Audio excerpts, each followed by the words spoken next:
Assalamualaikum warahmatullahi wabarakatuh. Innal hamdalillah nahmaduhu wa nasta'inuhu wa nastaghfiruh wa na'udzu billahi min shururi anfusina wa min sayyiati a'malina. May yahdihillahu fala mudhillalah wa may yudlil fala hadiyalah. Asyhadu an la ilaha illallah wahdahu la syarikalah wa asyhadu anna Muhammadan abduhu wa rasuluhu la nabiyya ba'dah. Allahumma sholli ala Muhammad wa ala ali Muhammad. Siswa-siswi kelas 7 SMP IT Alia Islamic School, pada kesempatan yang berbarokah ini kembali kita akan melanjutkan materi fikih. Pada pertemuan sebelumnya kita telah menjelaskan tentang adab-adab buang hajat, adab-adab qada'il hajah. Maka pada kesempatan kali ini kita melanjutkan bab yang kelima, yaitu wudu. Naam, wudu adalah sebuah ibadah yang pasti kita semua melakukannya, karena wudu merupakan salah satu dari syarat sahnya sholat. Bahkan Nabi menyebutkan wudu itu kunci dari sholat. Sebagaimana Rasulullah mengatakan, at-tahuru miftahus sholah at-tahur. Kunci sholat adalah dengan bersuci. Yang namanya kunci berarti dia adalah sebagai pembuka. Artinya, jika wudunya terdapat kesalahan, wudunya tidak benar, maka menyebabkan sholatnya juga tidak sah. Rasulullah SAW pernah mengancam kepada salah satu sahabatnya yang mana dia berwudu tapi ada bagian dari anggota wudunya itu tidak terkena air. Apa kata Nabi? Wailun lil aqabi minan nar. Celakalah bagi orang yang di bagian kakinya itu tidak terkena air. Maka penting bagi kita untuk mempelajari tata cara wudu. Bagaimana wudu yang sesuai dengan sunnah Nabi SAW. Seperti apa wudu yang diajarkan oleh Nabi kita Muhammad SAW. Maka berikut penjelasannya. Yang pertama, pengertian wudu. Apa yang dimaksud dengan wudu? Wudu dalam bahasa Arab berasal dari kata al-wadha'ah. Al-wadha'ah yang berarti keceriaan dan keindahan. Dengan kata lain, wudu berarti indah dan ceria. Adapun menurut istilah, wudu adalah membasuh dan mengusapkan air pada anggota-anggota tertentu dengan cara tertentu dengan niat menghilangkan hadas kecil. Yaitu wudu artinya membasuh atau mengusap anggota-anggota tertentu, karena tidak semua anggota tubuh kita dibasuh, diusap ketika berwudu. Kalau semua anggota kita basuh, itu namanya mandi, mengguyurkan air ke seluruh tubuh. Kalau wudu ini hanya anggota-anggota tertentu saja, seperti muka, tangan, kaki. Dan dengan niat menghilangkan hadas kecil. Jadi ini menunjukkan kepada kita hadas kecil itu bisa dihilangkan dengan berwudu. Hadas kecil itu ya kentut, seorang habis buang air kecil, habis buang air besar, maka itu dikatakan hadas kecil. Untuk menghilangkannya adalah dengan cara berwudu. Adapun cara menghilangkan hadas besar yaitu dengan mandi wajib. Seperti suci dari haid atau dia mengalami mimpi basah, maka cara menghilangkan hadas besar tersebut adalah dengan mandi junub. Kemudian poin yang kedua, keutamaan wudu. Subhanallah, ternyata wudu merupakan salah satu ibadah yang memiliki banyak keutamaan dan banyak keistimewaan. Dengan kita mengetahui keutamaan-keutamaan berikut ini, ya, maka menjadikan kita itu untuk selalu memiliki wudu, yaitu berwudu setiap kali berhadas. Karena perintah berwudu, anjuran berwudu bukan hanya untuk sholat saja, tetapi kita juga disuruh untuk menjaga diri kita dari kesucian, yaitu selalu memiliki wudu. Artinya dia batal, dia wudu lagi, batal, wudu lagi. Apalagi ya dalam kehidupan sehari-hari kita banyak aktivitas ibadah yang kita lakukan yang itu disunnahkan untuk berwudu, seperti membaca Al-Quran, berzikir, berdoa, thalibul ilm, yang mana semua itu kita disunahkan untuk berwudu. Apa keutamaan berwudu yang disampaikan oleh Nabi SAW? Yang pertama, wudu merupakan setengah dari iman. Rasulullah bersabda, at-tahuru syatrul iman. Bersuci adalah setengah dari iman. Artinya tanda benarnya keimanan seseorang, yaitu di mana dia selalu menjaga kesucian dirinya, selalu menjaga kesucian badannya, pakaiannya. Islam tidak membenarkan seorang muslim dalam keadaan kotor, dalam keadaan tidak rapih, dalam keadaan bau. Tetapi Allah mencintai orang-orang yang indah. Innallaha jamilun yuhibbul jamala. Allah itu zat yang maha indah, mencintai sesuatu yang indah. Maka hendaklah kita harus menjaga kerapian, menjaga keindahan diri kita dengan selalu mandi, berwudu, ya, berusaha mandi di pagi hari, di sore hari, karena ya kebersihan itu pangkal dari kesehatan. Orang yang tidak menjaga kebersihan, dia akan rentan terkena penyakit.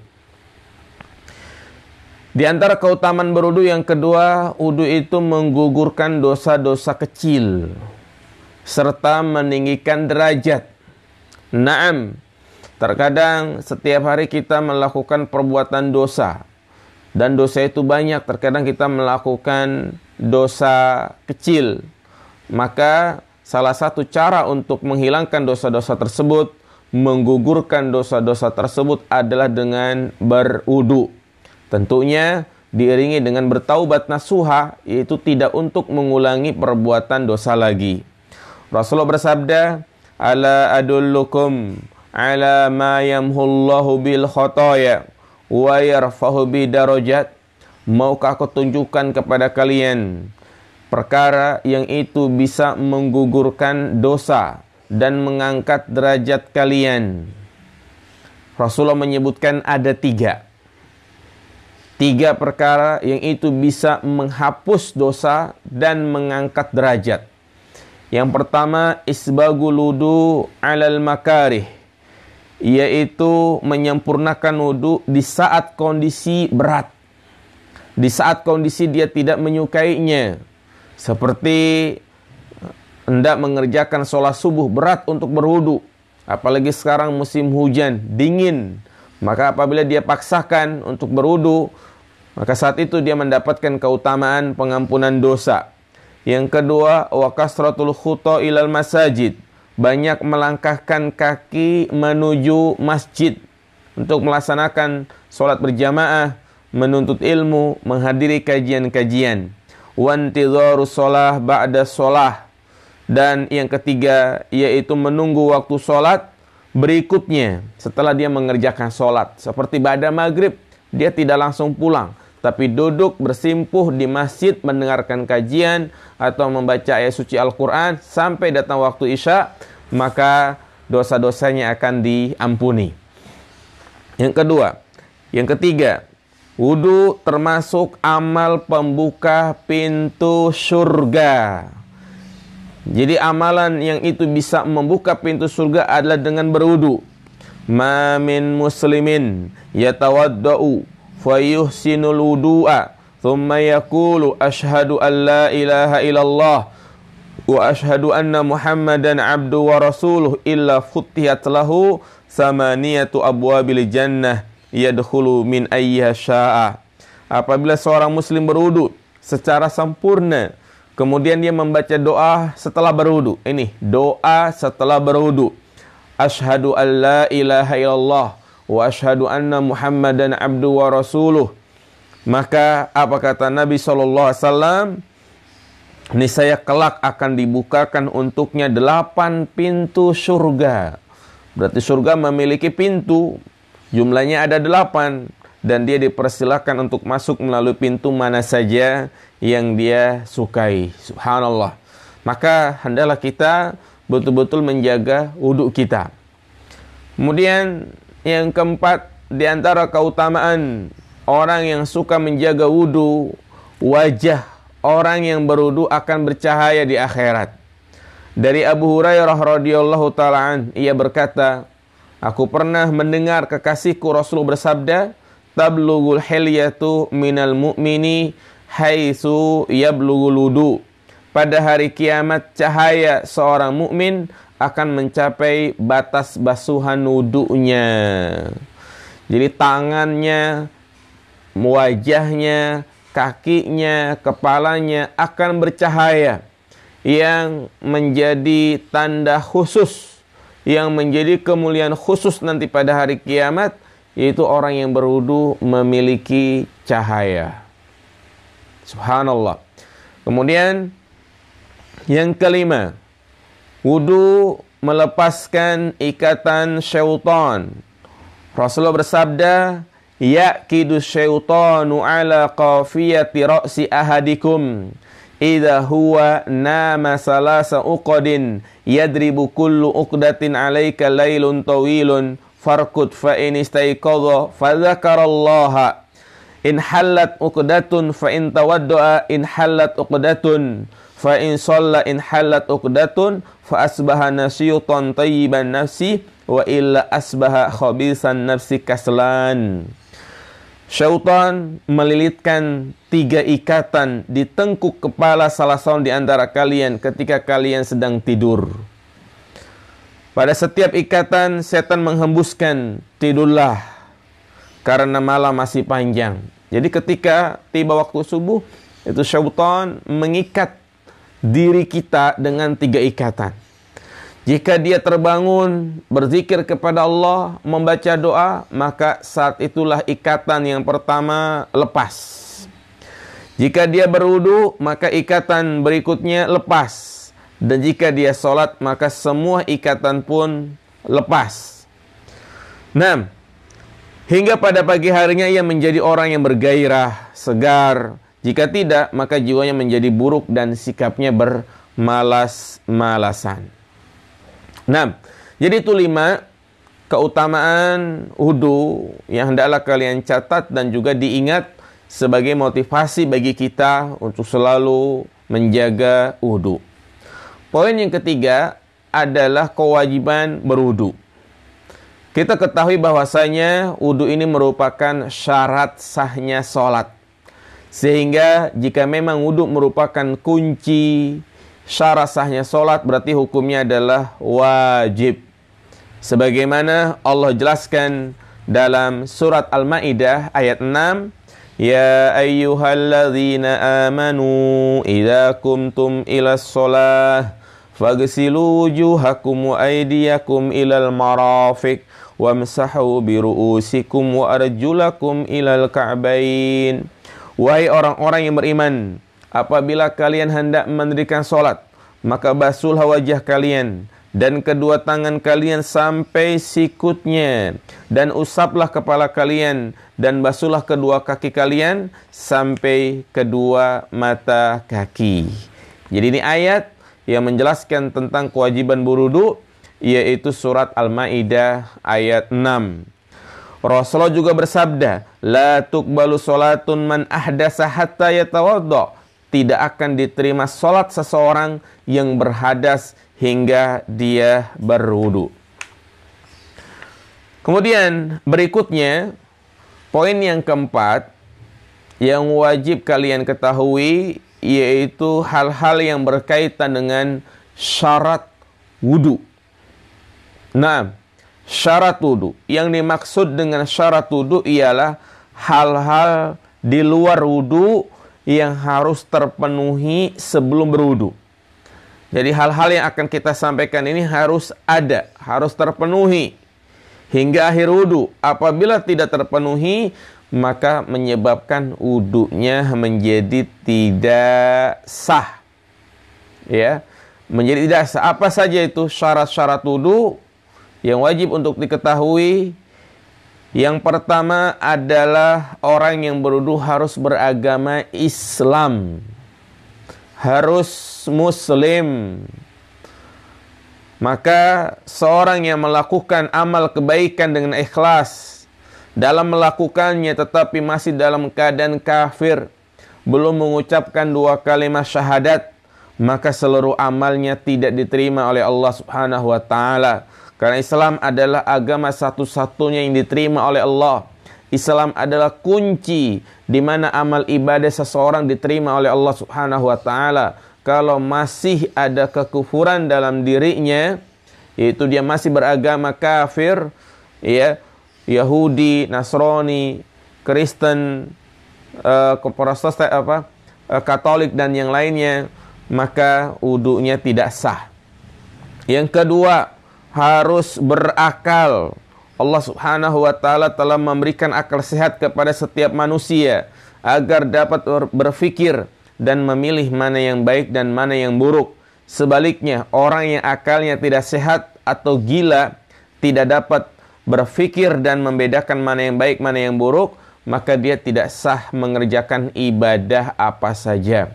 Maka bersyukur Allah Subhanahu wa taala telah memberikan karunia kepada kita berupa akal untuk membedakan antara manusia dan hewan, di mana hewan itu tidak memiliki akal. Adapun manusia memiliki akal, dengan akal itu kita bisa membedakan mana yang baik, mana yang buruk. Nah, kemudian yang ketiga yaitu baligh, telah mencapai umur dewasa. Namun bukan berarti orang yang belum baligh tidak sah berwudu, dia tetap ya sah wudunya kalau dia mengikuti tata cara wudu yang nanti kita akan jelaskan. Baligh yaitu orang yang telah mencapai usia dewasa. Bagi anak laki-laki dan perempuan, setelah mereka beranjak dewasa, maka diwajibkan beribadah sesuai dengan perintah Allah dan Rasul-Nya. Dan tanda-tanda laki-laki itu baligh diantaranya dia mengalami mimpi basah, tumbuh bulu di sekitar kemaluannya. Adapun perempuan, dia dikatakan sudah baligh kalau dia sudah mengalami haid. Nah, kemudian yang keempat, di antara syarat wudu adalah tamyiz. Apa itu tamyiz? Yaitu anak kecil yang sudah dapat membedakan mana yang baik, mana yang buruk. Anak kecil yang sudah tahu malu. Apabila dia membuka auratnya dia malu, maka itulah orang yang sudah tamyiz. Tamyiz itu apabila dia dikasih duit, dia simpen, dia bawa ke warung beli jajan, itu tamyiz. Tapi kalau misalnya dikasih duit tapi malah dibuat kapal-kapalan atau malah dibuang, berarti dia belum tamyiz. Kemudian yang kelima yang perlu diperhatikan sebelum kita berwudu, jangan sampai ada hal yang menghalangi sampainya air ke kulit. Ya, kulit pada anggota wudu tidak boleh tertutupi sesuatu yang menghalangi sampainya air ke kulit. Seperti tinta, minyak, cat, lilin, ya, atau solasi, tip X atau yang lainnya. Maka itu harus dibersihkan terlebih dahulu. Kalau masih ada itu, wudunya tidak sah. Kemudian yang ketujuh, yang keenam, yaitu suci dari haid dan nifas. Artinya wanita yang sedang haid maka dia tidak wajib berwudu, dan kalau dia berwudu pun wudunya tidak dianggap karena dia masih memiliki hadas besar. Yang kedelapan, yang ketujuh itu menggunakan air yang suci lagi mensucikan.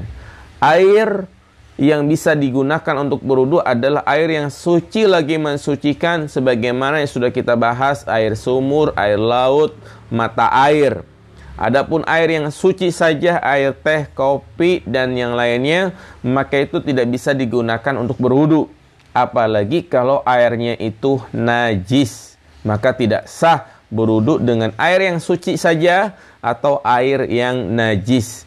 Yang menjadi air yang bisa digunakan untuk berwudu hanyalah air yang suci lagi mensucikan. Kemudian yang terakhir, yang 8, yaitu niat. Niat. Apa itu niat? Bertekad dengan kesungguhan dan kesengajaan hati untuk beribadah demi mendekatkan diri kepada Allah Subhanahu wa taala. Niat untuk berwudu, yang mana niat itu tempatnya di dalam hati. Apa yang terbesit dalam hati kita mengatakan saya mau berwudu, maka itu sudah dikatakan niat. Artinya niat tidak perlu dilafazkan, tidak perlu diucapkan, tidak perlu kita repot-repot menghafal nawaitu an atawaddu'a. Nah, itu enggak perlu. Atau juga sebelum sholat dia membaca usolli fardul maghribi salasa rakaatin. Nah, ini enggak perlu, karena Nabi mengajarkan kalau kita ingin sholat cukup mengucapkan Allahu Akbar. Adapun niat, tempatnya itu di dalam hati, tidak perlu dilafazkan. Demikian, itu mungkin 4 poin yang perlu kalian catat dan pahami. Ya, yang pertama pengertian wudu, keutamaan wudu, kewajiban wudu, dan syarat-syarat wudu. Insyaallah pada pertemuan berikutnya kita akan mengadakan praktek wudu. Jadi saya praktekkan terlebih dahulu, ya. Nanti setelah itu kalian mengirimkan video kalian berwudu. Demikian, semoga bermanfaat. Subhanakallahumma wa bihamdika asyhadu an la ilaha illa anta astaghfiruka wa atubu ilaik. Assalamualaikum warahmatullahi wabarakatuh.